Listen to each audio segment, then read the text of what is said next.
안녕하세요. 슬퍼언니 한지연입니다. 오늘은 이혼, 외도, 심리, 무엇이든 물어보시라고 라이브를 진행하고 있습니다. 제가 부부 상담사로서 일을 하고 있는 건 아실 테고요. 부부 상담으로 일을 한 지 꽤 되다 보니까 많은 부부들을 만나 뵙고 있습니다. 제가 상담을 하는 거는 이혼 상담을 한다고 생각하시는데 이혼 상담을 하는 게 아니고요.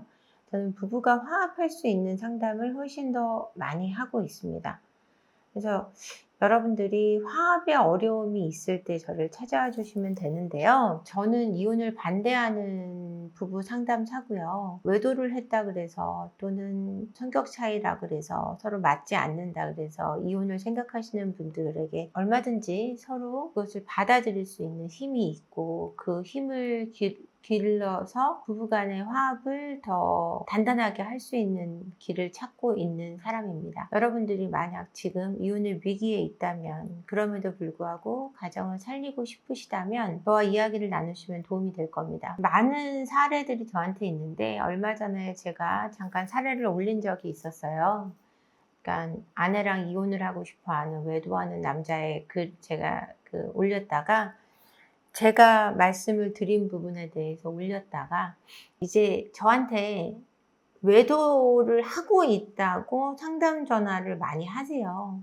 아니면은 외도를 했는데 아내나 남편이 상처 입어서 그걸 좀 치유시키고 싶다고 저한테 연락이 오거든요. 상담을 하시는데 외도를 하고 있는데 그 외도를 끊어내고 싶다고 전화를 주시는 분들도 꽤 많으세요.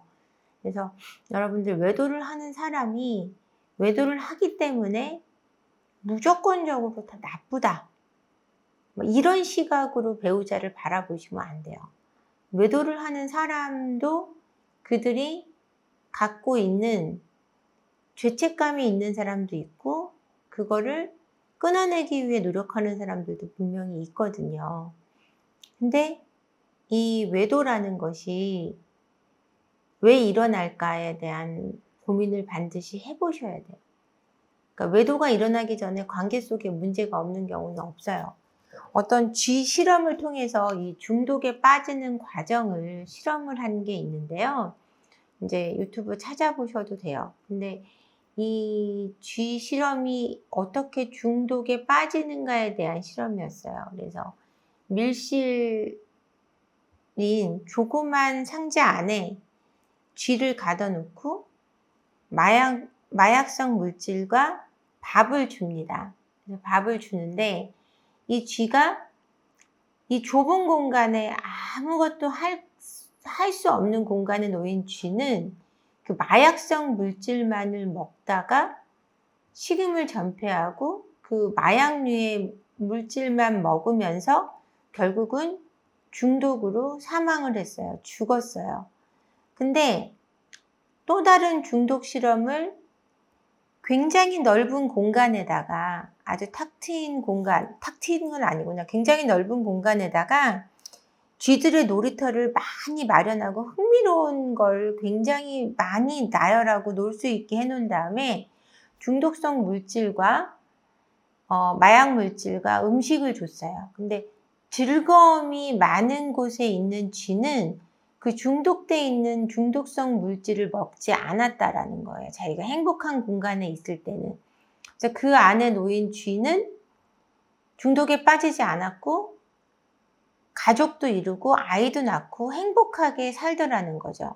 그리고 이렇게 밀폐되어 있는 곳에서 중독성 물질에 빠져있던 쥐도 그 행복한 공간으로 데려갔더니 그 중독에서 빠져나오더라는 거예요. 그러니까 어떤 중독에 빠지는가는 본인이 어떤 공간에서 얼마나 흥미롭게 살아가고 있는가, 내가 행복감을 느끼는 것과 굉장히 긴밀한 관계가 있다라는 거죠. 그러니까 외도를 통해 잘못된 중독에 빠져 있는 분들은 행복감을 느끼지 못하는 원인이 가장 크다고 보고 있다라는 거예요. 이 실험에서는. 이처럼 외도를 하는 배우자가 어떤 이유로 내가 행복감을 주지 못해서 외도를 하고 있다는 뜻으로 말씀드리는 게 아니고요.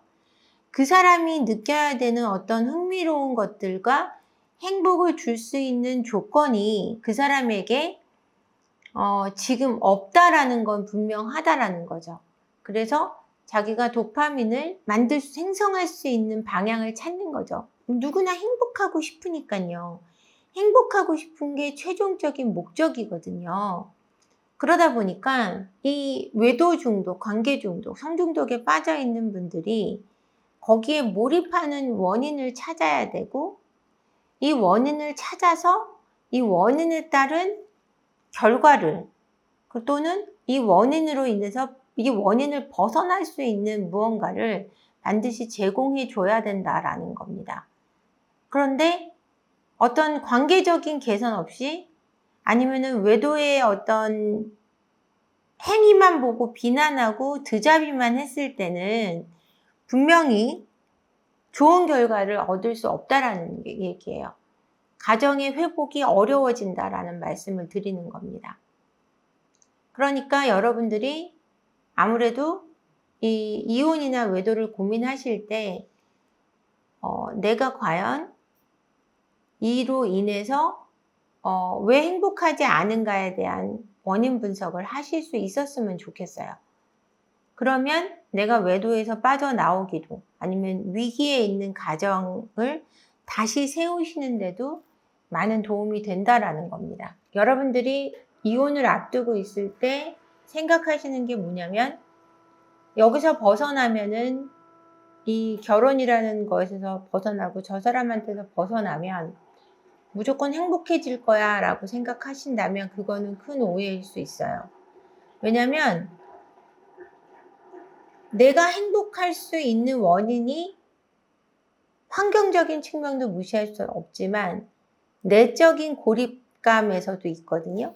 내가 내적인 고립감을 왜 느끼고 있는가에 대한 나에 대한 분석도 충분히 이루어져야 되고요. 내가 어떤 원가족이 갖고 있던 부정적인 패턴에서 나오지 못해서 그 패턴을 계속 반복하고 있는 건 아닌지에 대한 생각도 하셔야 된다는 거죠.